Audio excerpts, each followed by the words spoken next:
Jake Harrison stood in the bridge of the Aurora, watching the alien world grow larger on the main screen. 3 years of travel through space had led to this moment. Earth had received the message from the Zephyrians 2 decades ago, a simple greeting that changed everything humans thought they knew about life in the universe. The aliens had been watching Earth's radio and television broadcasts for over 50 years, learning human languages and customs from afar. Commander Jake Harrison was 32 years old, a career diplomat who had spent most of his adult life preparing for this day. He was tall, with brown hair and steady blue eyes that had seen him through countless negotiations on Earth. His team consisted of 12 other humans, all experts in their fields, all volunteers for this historic mission. None of them knew exactly what to expect from their first meeting with an alien species. The Aurora settled into orbit around Zephyr Prime, a blue-green world that looked remarkably similar to Earth from space. The planet had 2 small moons and vast oceans that sparkled in the light of their orange sun. According to the data they had received, the Zephyrians had agreed to meet them at their capital city, a place called Harmony that housed over 10 million beings. Jake checked his uniform one last time and made his way to the shuttle bay. His hands were steady, but his mind was racing. Everything he said and did in the next few hours could determine the future relationship between humanity and the first alien species they had ever encountered. The weight of representing his entire species pressed down on his shoulders like a physical force. The shuttle ride to the surface took 20 minutes. Jake sat with his deputy, Lisa Martinez, and their chief scientist, Dr. Ryan Clark. All 3 wore their best diplomatic uniforms, dark blue with silver trim, designed to look both professional and non-threatening. They had studied every piece of information the Zephyrians had sent about their culture, their history, and their customs. What they knew was both fascinating and troubling. The Zephyrians were telepathic, able to read and share thoughts with members of their own species. They had evolved this ability over millions of years, and it had shaped their entire civilization. They had no wars, no crime, no lies, because everyone could feel what everyone else was thinking.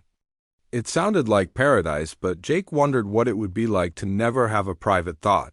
The shuttle touched down on a landing pad made of some kind of smooth, pearl-colored material. Through the small windows, Jake could see the Zephyrian welcoming committee waiting for them. They looked humanoid but taller, with pale skin that seemed to shimmer in the orange sunlight. Their eyes were large and silver, and they moved with a fluid grace that was almost hypnotic to watch. Jake took a deep breath and stepped out of the shuttle. The air was warm and smelled like flowers he had never encountered before. The gravity was slightly lighter than Earth's, making each step feel like he was walking on clouds. He approached the group of Zephyrians with his hand extended in the universal gesture of greeting they had agreed upon in their communications. The lead Zephyrian was a female who appeared to be in her 30s by human standards.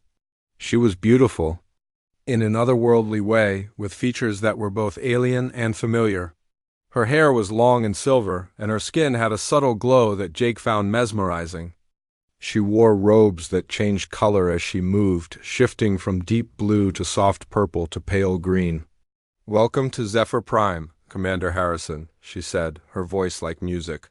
"I am Lyra, daughter of the High Council, and I have been chosen to serve as your guide and translator during your visit." Jake reached out to shake her hand, but the moment their skin touched, something extraordinary happened. Instead of the painful mental static that his team had been warned about, Jake felt a sense of calm wash over him. It was as if a door had opened in his mind, and he could sense Lyra's thoughts flowing gently around the edges of his consciousness. He could feel her curiosity about him, her excitement about meeting humans for the first time, and something else, something that made his heart race.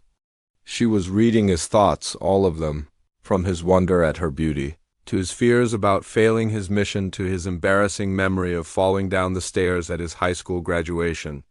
Everything was laid bare before her, and yet she continued to smile warmly at him. "You are not like what we expected," Lyra said, still holding his hand. "Your thoughts are so chaotic, so full of contradictions. You are afraid and excited, confident and worried, all at the same time. It is fascinating. Jake felt his face turn red.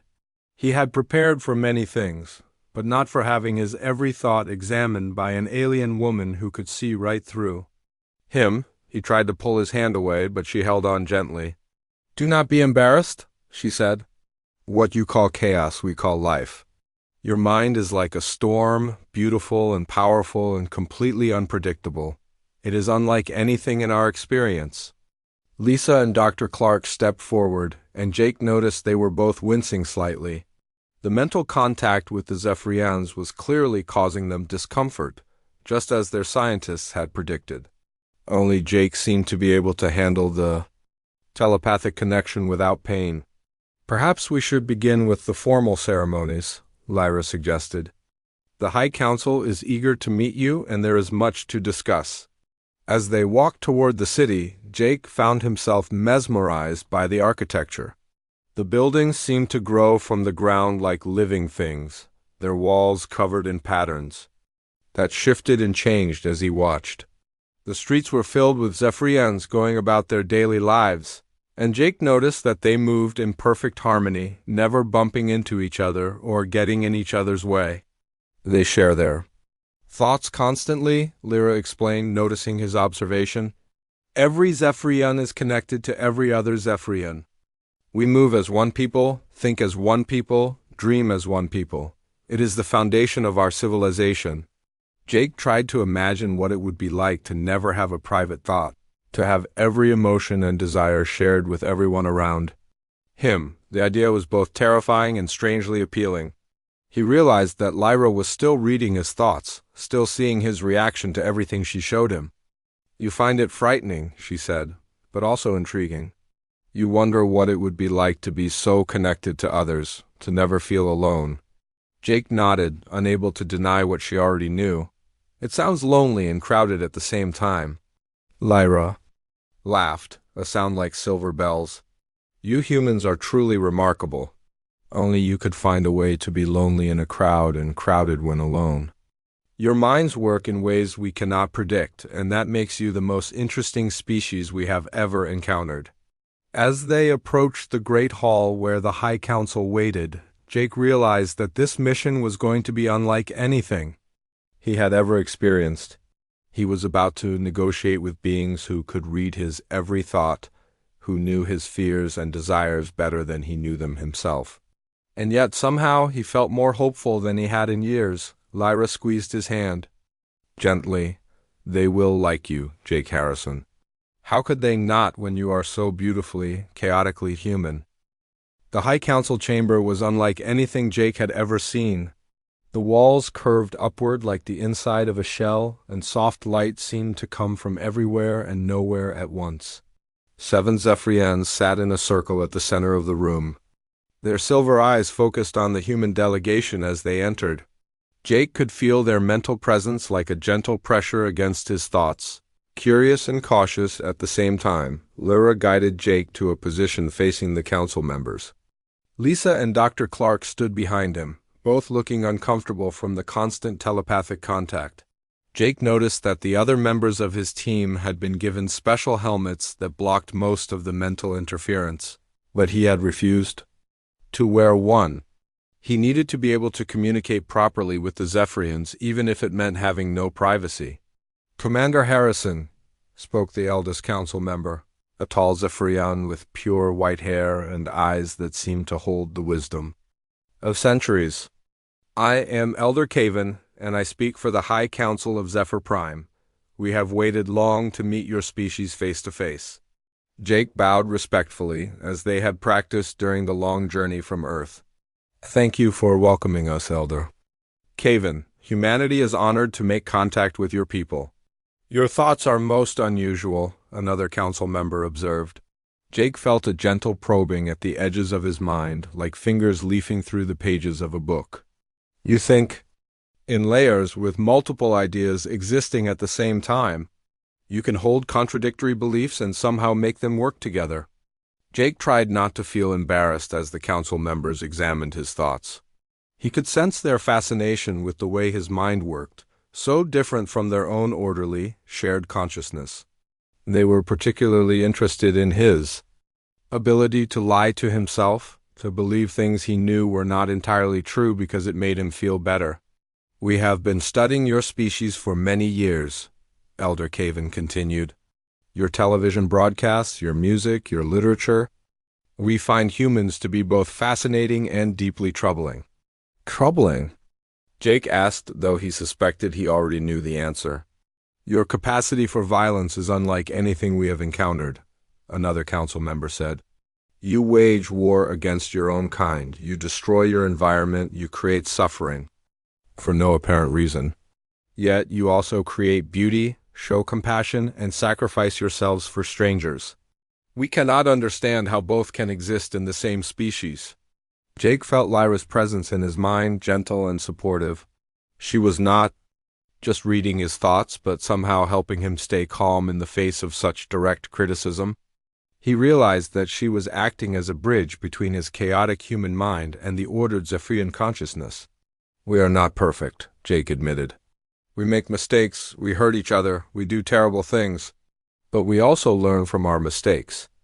We grow, we become better than we were. Growth through suffering, Elder Caven mused. This is a concept foreign to us. We have lived in harmony for thousands of years. There is no conflict among our people because we share all thoughts and feelings. When one suffers, we all suffer, so we have eliminated the causes of suffering. But what about progress?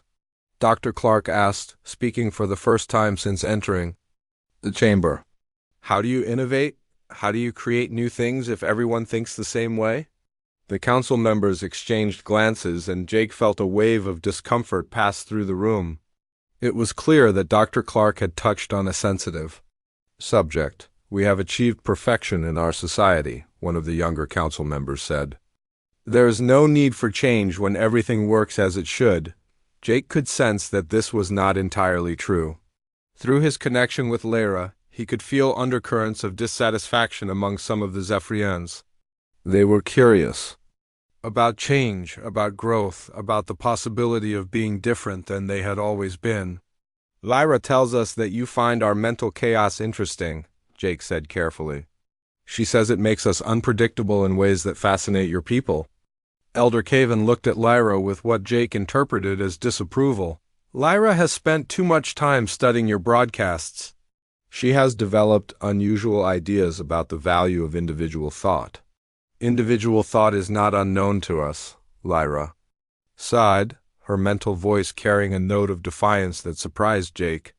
Our ancestors thought as individuals before they learned to share consciousness.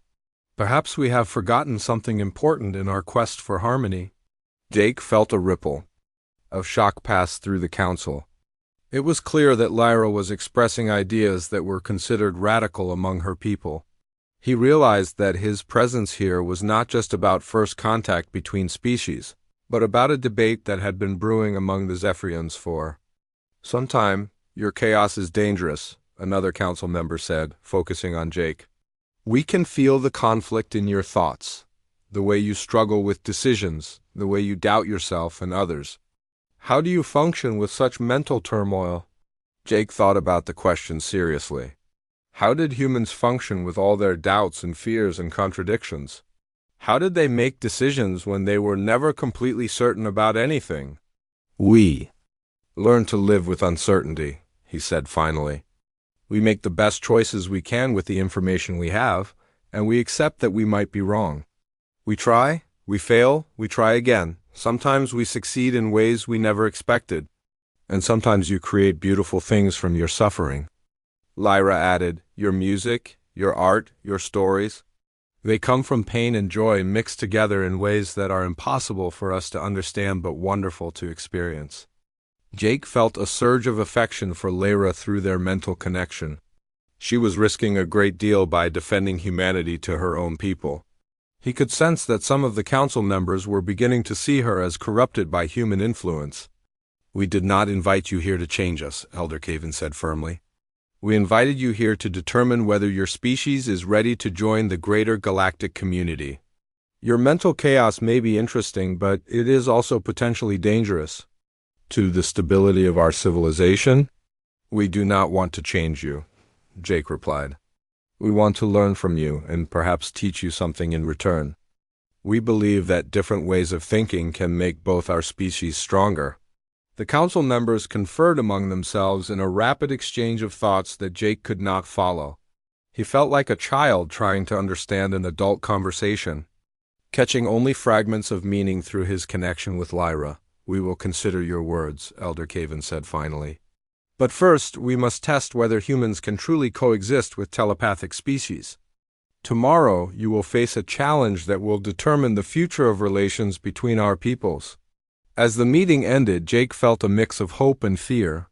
He had no idea what kind of test awaited him, but he knew that the fate of humanity's place in the galaxy might depend on his performance.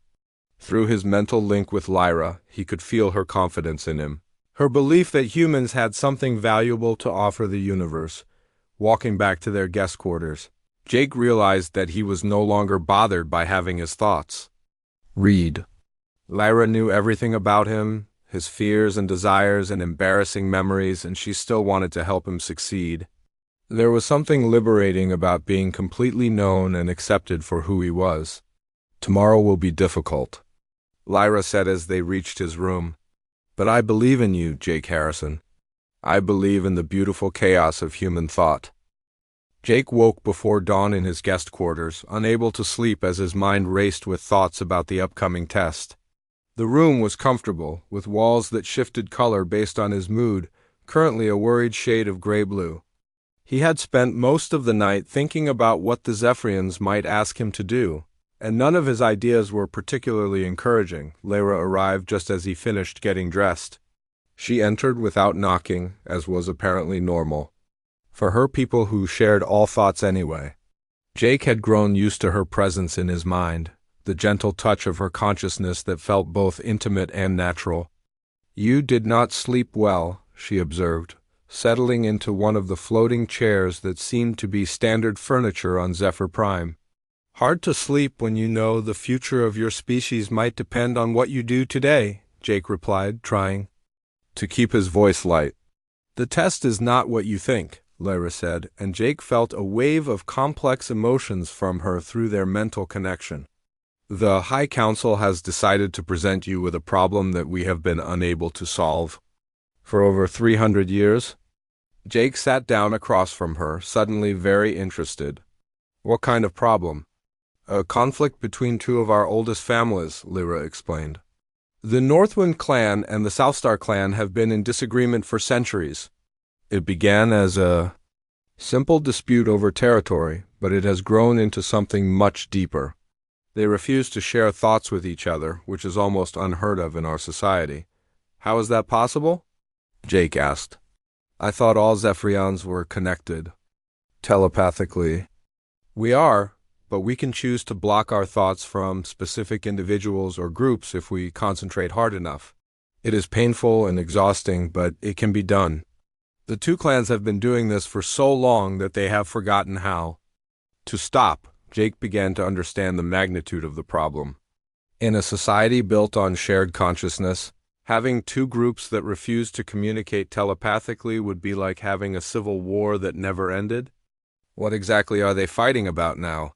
he asked. "That is the problem," Lyra said with a sigh. "After 3 centuries, no one remembers. The original dispute has been lost to time, but the hatred remains. Each generation passes the blocked thoughts to the next, and the cycle continues." "And the High Council wants me to solve this?" "They want you to try. If you can find a way to bring the two clans together, they will consider it proof that human methods have value. If you fail, they will conclude that your chaotic thinking is not helpful and will recommend that humanity be kept isolated from the galactic community." Jake felt the weight of responsibility settle on his shoulders like a heavy cloak. He was being asked to solve a problem that an entire civilization of telepathic beings had been unable to resolve for 300 years. The logical part of his mind told him it was impossible, but another part, the chaotic human part, was already starting to consider possibilities. "I would like to meet with representatives from both clans," Jake said. "That has never been done." Lyra replied, "They refuse to be in the same room together." "Then I will meet with them separately first." An hour later, Jake found himself in a formal meeting room with Elder Norn of the Northwind clan. The elderly Zephyrian was tall and thin, with silver hair that seemed to crackle with static electricity. His mental presence felt cold and rigid, like touching a block of ice. "You are the human who thinks he can solve our ancient dispute," Elder Norn said, his voice carrying centuries of bitterness. "You know nothing of our history, our pain, our justified anger at those who wronged us." "You are right," Jake admitted. "I do not know your history, but I do know something about conflict. Humans have been fighting each other for thousands of years, and we have learned a few things about how to make peace. The Southstar clan betrayed us," Elder Norn continued. "They broke sacred agreements and stole what was rightfully ours. There can be no peace with such people." Jake listened carefully, not just to the words but to the emotions behind them. Through his connection with Lyra, he could sense that Elder Norn genuinely believed what he was saying, but there was something else there too, something that felt like longing. "What do you miss most about the time before the conflict?" Jake asked. The question seemed to surprise Elder Norn. "What do you mean?" "Before the disagreement started, when your clans were not enemies, what was good about those times?" Elder Norn was quiet for a long moment. "We were family," he said finally. "The Northwind and Southstar clans had been allies for over 1,000 years. We shared everything, thoughts, dreams, celebrations. Our children grew up together, and many married between the clans. And now we are strangers. Worse than strangers, because strangers might one day become friends." Jake met with Elder Vera of the Southstar clan that afternoon. She was younger than Elder Norn, but carried the same weight of ancient grief. Her story was essentially the same, told from the opposite perspective. The Northwind clan had betrayed them, stolen from them, broken sacred trusts. "Do you remember what it was like before?" Jake asked her the same question he had asked Elder Norn. "Every day," she admitted. "We were one people, really, two parts of the same whole. The loss of that connection is like losing half of our souls." That evening, Jake sat with Lyra in the gardens outside the council chambers. The alien flowers glowed softly in the twilight, and the air was filled with their sweet perfume. Jake was thinking hard about what he had learned from the two clan leaders. "They both want the same thing," he said finally. "They want to be family again? But they are so focused on who was right and who was wrong that they cannot see past their anger. The council has tried to mediate between them many times," Lyra said. "But they refuse to share thoughts, so there is no way to show them that their feelings are the same." "What if we could get them to share thoughts without realizing it?" Jake asked. "I do not understand." Jake explained his idea to Lyra, watching her silver eyes grow wide with surprise. It was risky, possibly dangerous, and definitely against all Zephyrian customs. But it might be the only way to break through centuries of stubborn hatred. "You want to trick them into telepathic contact," Lyra said. "I want to remind them of what they have lost," Jake corrected. "Sometimes people need to be forced to remember what they really want." The next morning, Jake stood before the High Council. With his proposal, he could feel their skepticism through Lyra's mental link, but also their curiosity. No one had ever suggested anything like what he was proposing. "You want us to bring both clan leaders here at the same time, without telling them that the other will be present?" Elder Caven asked. "Yes, and I want you to create a situation where they will instinctively reach out telepathically to each other before they can think about it." "This could cause great harm," another council member warned. "If they realize they have been tricked, their anger will only grow stronger. Or they might remember why they loved each other in the first place," Jake replied. "Sometimes the biggest risk is also the only chance for real change." The council members exchanged thoughts rapidly, a conversation Jake could not follow. Finally, Elder Caven spoke. "We will try your method, Commander Harrison. But if it fails, the consequences will be severe for both our peoples." Jake nodded, feeling both fear and excitement. He was about to attempt something that had never been done before, using human psychology to solve an alien problem. Success would open the door to a new future for humanity among the stars, Failure would close that door forever. I understand, he said. Let us begin. The great hall was prepared exactly as Jake had requested. 2 chairs sat facing each other in the center of the room with a small table between them. The High Council members positioned themselves in a circle around the chairs, their mental presence carefully masked so they could observe without being detected. Jake stood near the entrance with Lyra, his heart pounding as they waited for the clan leaders to arrive. Are you certain about this? Lyra asked through their mental connection. If they realize what we are doing before the moment is right, they will never forgive us. Jake nodded, though he was far from certain about anything. His plan was based on human psychology and assumptions about how emotions worked across species. He was gambling that love and loss felt the same whether you were human or Zephyrian. Elder Norin arrived first, his silver robes rustling as he entered the hall. His mental barriers were firmly in place, creating a cold, empty space around his thoughts. He looked surprised to see Jake waiting for him. I thought we were meeting privately, Elder Norin said, glancing around the hall with suspicion. We are, Jake replied. Please sit down. I have something important to show you. Before Elder Norin could ask more questions, Elder Vera entered from the opposite side of the hall. Both clan leaders froze when they saw each other, their faces showing a mixture of anger and something that might have been pain. What is the meaning of this? Elder Vera demanded. I was told I would be meeting with the human ambassador, not with this betrayer. I will not remain in the same room as her, Elder Norin declared, turning toward the exit. Wait, Jake said, stepping between them and the doors. Before you leave, I want to tell you both something. Something I learned about your clans that you might not know. Both elders stopped, their curiosity apparently stronger than their anger. I have been studying your history, Jake continued. Not the official records, but the old stories, the songs, the memories that your people keep in their shared consciousness. Do you know what I found? Neither elder responded, but Jake could feel their attention focused on him.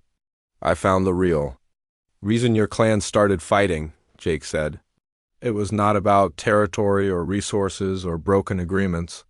It was about love, Elder Vera laughed bitterly. Love? You understand nothing about our people? A young man from the Northwind clan fell in love with a young woman from the Southstar clan. Jake continued, ignoring her interruption. But their families had already arranged marriages for both of them with other people.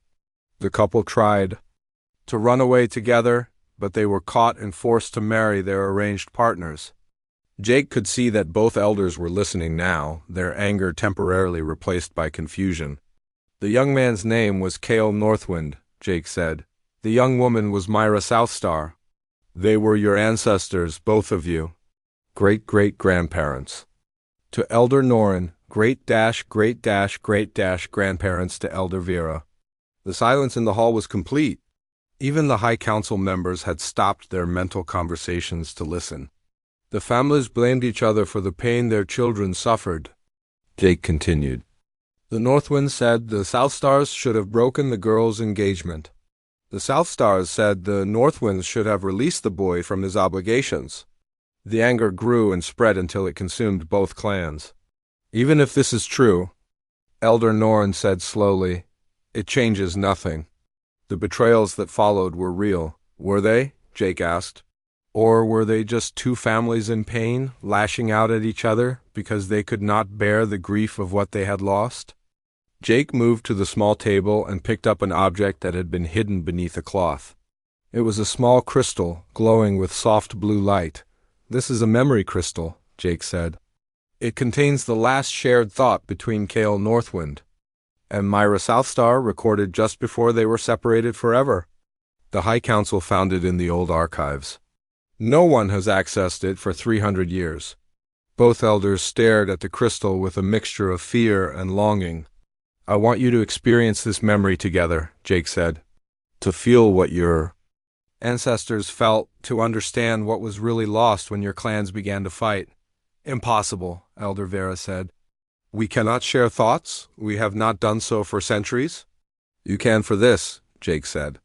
Just for a moment? just long enough to touch this memory and understand the truth. Jake held the crystal out between them. All you have to do is reach for it at the same time. The crystal will do the rest. The two elders looked at each other across the space that had separated them for so long. Jake could see the war between curiosity and fear playing out on their faces. What if the memory is too painful? Elder Norrin asked. Then you will have shared that pain, Jake replied. And perhaps you will understand that you have been grieving the same loss all these years. Slowly, almost reluctantly, both elders reached toward the crystal. The moment their fingers touched its surface, the hall filled with a soft blue light, and Jake felt a wave of emotion so powerful it nearly knocked him to his knees. Through his connection with Lyra, he could sense what the elders were experiencing. The memory of two young people desperately in love, torn apart by family obligations and social expectations. The agony of separation, the years of longing, the gradual transformation of love into bitterness. But there was something else in the memory, something that made Jake's heart ache. Even in their pain, even in their anger at being separated, Kale and Mira had never stopped loving each other. Their last shared thought was not of blame or hatred, but of hope that somehow, someday, their families might find peace. The light faded, and the crystal went dark. Elder Norn and Elder Vera sat in silence, tears streaming down their faces. For the first time in 300 years, their mental barriers were down, and Jake could feel the connection between them, fragile but real. We have been fighting over a love story, Elder Vera whispered. We have been keeping alive a pain that our ancestors wanted us to heal, Elder Norn added. They looked at each other across the table, really seeing each other for the first time in centuries. Can you forgive me? Elder Norn asked. Can you forgive me? Elder Vera replied. They reached across the table and clasped hands, their minds finally touching after so many years of separation. The reunion was not gentle. 3 centuries of suppressed emotion flowed between them.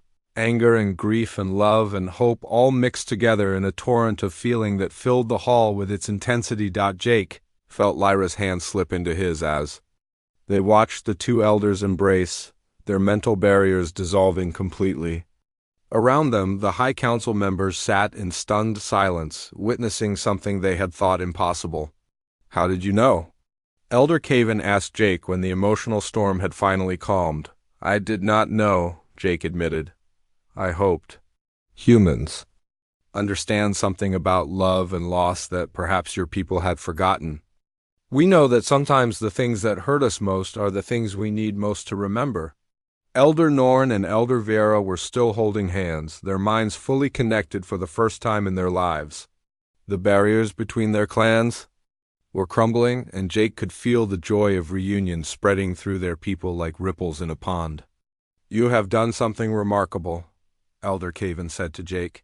You have healed a wound that we thought was permanent. We healed it together, Jake corrected.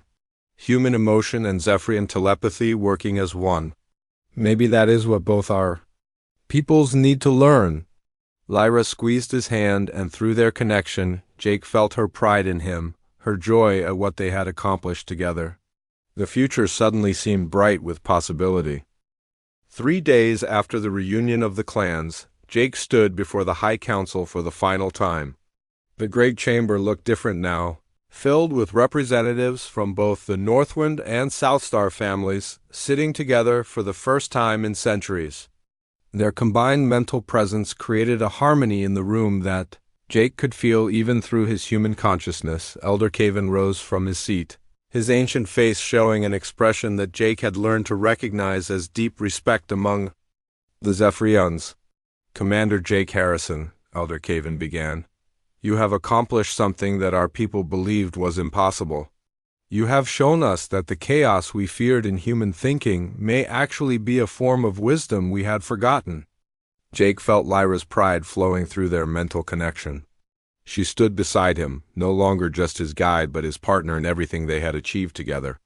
The bond between them had grown stronger each day, becoming something neither human nor Zephyrian but entirely new. The High Council has reached a decision about humanity's place in the galactic community, Elder Caven continued. But first, we must ask you to make a choice of your own. Jake felt a flutter of nervousness. After everything they had been through, he had hoped the hard decisions were behind them. We offer humanity 3 paths, Elder Caven explained. First, you may join the Telepathic Union as junior members, with your people gradually modified to develop telepathic abilities like ours. This would make you part of our civilization, but you would lose much of what makes you uniquely human. Jake could feel the weight of this choice. To gain telepathy would mean giving up the mental privacy and individual thinking that had made him valuable to the Zephyrians in the first place. Second, you may remain independent, with limited contact between our peoples. We would trade knowledge and resources, but our civilizations would develop separately. This is the safe choice, but it would limit what both our peoples could learn from each other. And the third option? Jake asked, though he suspected he already knew what it would be. The third option is something that has never been tried before, Elder Caven said. We create a new kind of alliance where both humans and Zephyrians learn from each other without losing what makes them unique. Some humans would train in limited telepathy, while some Zephyrians would practice individual thinking. We would become partners in a great experiment. Jake felt his heart race with excitement. This was exactly what he had hoped for, a chance for both species to grow and change without sacrificing their essential nature. What would this partnership look like? Jake asked. Lyra stepped forward, her mental voice joining her spoken words. We would build a station together, somewhere between our worlds. Humans and Zephyrians would live and work side by side, sharing knowledge and perspectives. It would be a place where chaos and order could exist together, where individual thoughts and shared consciousness could learn from each other. And you would be the first ambassadors to this station, Elder Caven added, looking at both Jake and Lyra. Your partnership has already shown us what is possible when our peoples work together. Jake looked at Lyra, seeing his own excitement reflected in her silver eyes. Through their mental connection, he could feel her eagerness for this new adventure, her belief that they could create something wonderful together. The choice must be made by all of humanity, not just by me, Jake said. But I can tell you what I would recommend. Speak your thoughts, Elder Caven said. I recommend the third option, Jake said firmly. Humanity has always grown strongest. When we encountered new challenges and different ways of thinking, our partnership with the Zephyrians could make both our peoples better than we could ever be alone.